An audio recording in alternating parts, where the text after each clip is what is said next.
Heading लिखो आप लोग, effective atomic number, effective atomic number, जिसको आप लिख सकते हो ई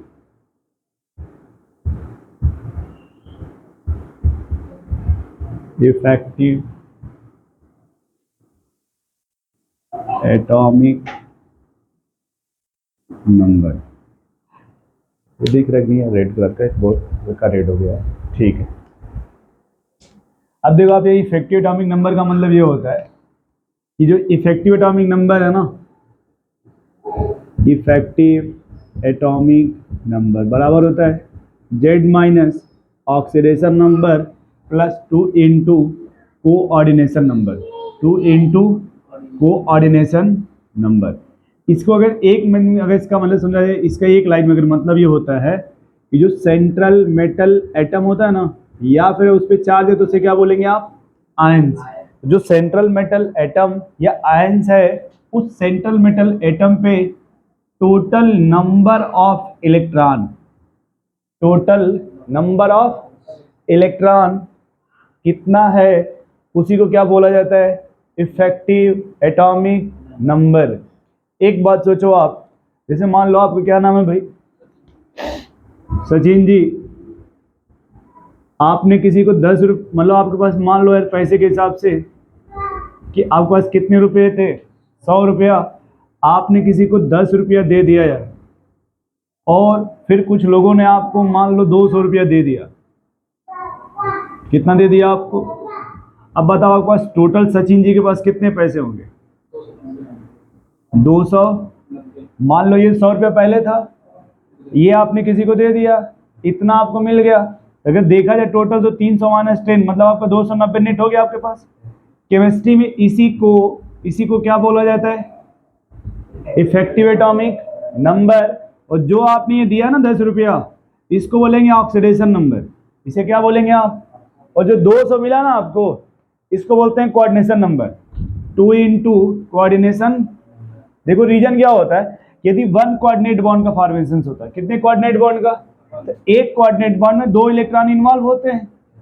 अगर किसी मेटल को, मान लो ये कोई मेटल है और इसको एक कोऑर्डिनेट बॉन्ड के थ्रू कोई लिगेंड हेल्प कर रहा है, तो जो लिगेंड होगा उसने मेटल को 2 इलेक्ट्रॉन दे दिया। जिससे पहले मान लो पहले इसके पास इलेक्ट्रॉन कितने थे भाई, 100। अगर 2 इलेक्ट्रॉन मिल गए तो इसके पास 102 इलेक्ट्रॉन हो गया टोटल।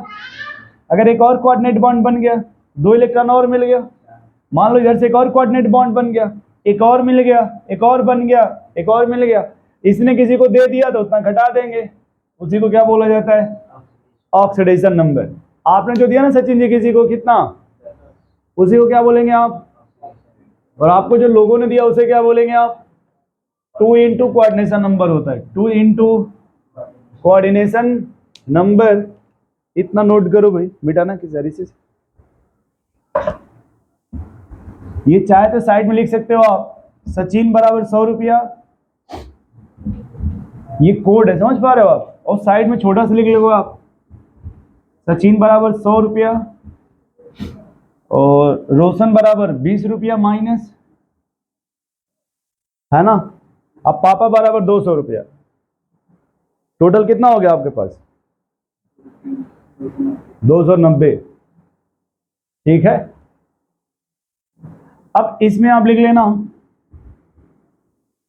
लिख लो भाई इसमें, ये तो समझाने के लिए मैंने बोला था ना कि इस तरह से, बट केमिस्ट्री में लिख लो आप इसमें, effective atomic number of atom, ये ना, effective atomic number of central metal atom oblique ions is equal to the, is equal to the total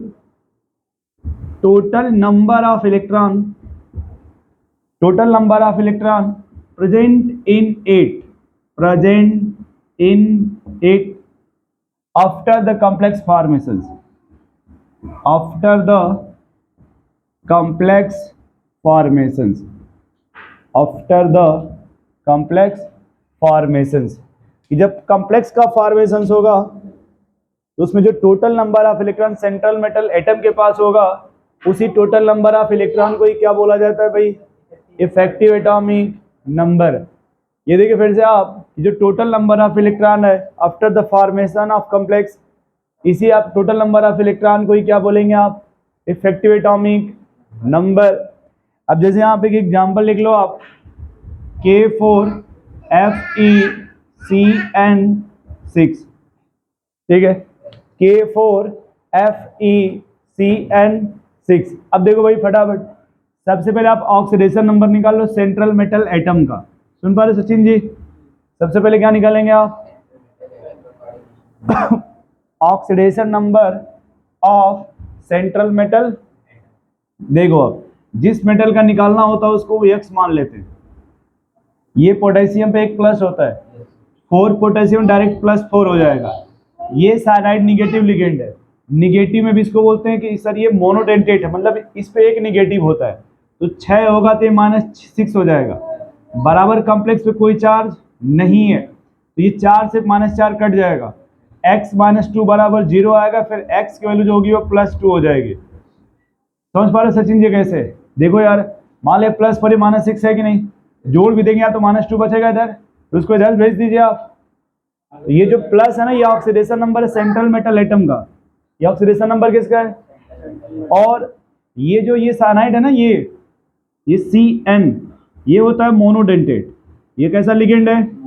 monodentate. Monodentate का मतलब होता है कि ये, इसमें 1 डोनर एटम है, 1 donor atom means that is 1 coordinate bond form, 1 coordinate bond form means 2 electron. एक coordinate bond में कितने इलेक्ट्रॉन होते हैं भाई? तो इसमें कितने हैं साइनाइड?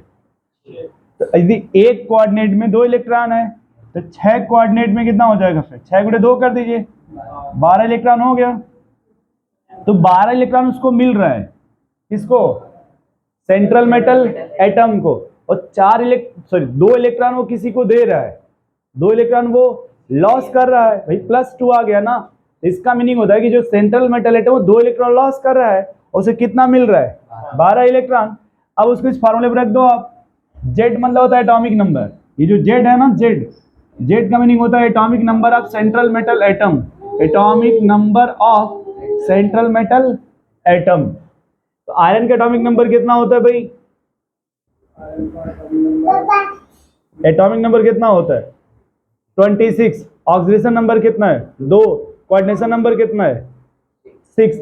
इनको आप ऐड करिए, 26 - 2 24 +2 × 6 12, ये कितना हो जाएगा फिर?